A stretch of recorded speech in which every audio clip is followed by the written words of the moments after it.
Kementerian Pariwisata RI resmi membuka pesta seni kontemporer bertajuk Sanur Village Festival 2019.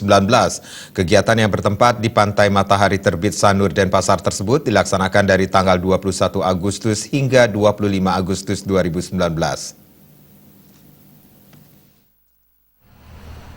Kementerian Pariwisata RI kembali menyajikan kreasi, inovasi, dan kolaborasi berbasis komunitas warga berupa Pesta Seni Kontemporer Sanur Village Festival 2019 di Pantai Matahari Terbit Sanur yang berlangsung selama 5 hari dari 21 hingga 25 Agustus 2019. Ketua Umum Sanur Village Festival SVF Ide Bagus Sidarto Putra menjelaskan, SVF kali ini bertemakan Darmaning Gesing, yaitu berinovasi terhadap kemanfaatan tanaman bambu yang telah mengakar dalam kehidupan masyarakat Bali.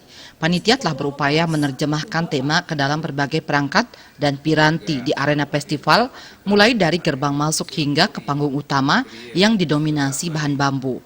Dalam pidatonya, pria yang juga akrab disapa Gus D menjelaskan, SVF kali ini berskala besar dengan melibatkan festival makanan, pameran ekonomi kreatif, serangkaian kontes kompetisi atraksi seni dan budaya, musik, serta kegiatan-kegiatan yang ramah lingkungan. Setiap tema itu menginspirasi, ya, karena kanlah kalau sekarang bambu, tahun lalu kami mengangkat ada Mandala Giri, ya, lalu tahun sebelumnya ada Senggara Giri antara gunung dan laut, semuanya intinya adalah lebih banyak ke sustainability, spiritual, budaya, seperti itu. Dan harapan kami menemukan tema-tema lain lagi yang bisa menginspirasi bukan hanya lingkungan tersebut, tapi juga dunia kreatif, anak-anak muda, sehingga apa yang kita harapkan dari tema itu bisa teraplikasikan dengan baik.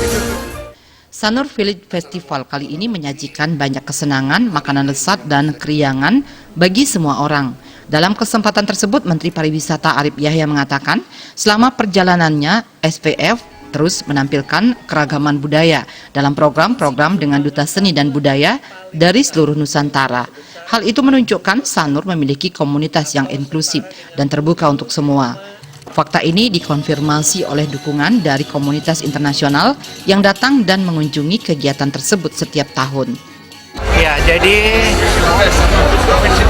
Sanur contoh yang bagus. Kita menyadari itu. Oleh karenanya kita mempunyai apa yang kita sebut Sustainable Tourism Development. Salah satu proyek yang dikerjakan dan itu nomor 2 di Asia namanya STO, Sustainable Tourism Observatory. Agar dampak-dampak negatif itu bisa kita tangani. Tadi ada environment, jadi lingkungan, people atau komunitas, dan ekonomi. Nah, Sanur adalah pilot project untuk STO ini, Sustainable Tourism Observatory. Jadi ada 2 yang ada di Sanur, satu community based tourism, yang kedua adalah Sustainable Tourism Observatory. Okay? Agung Rai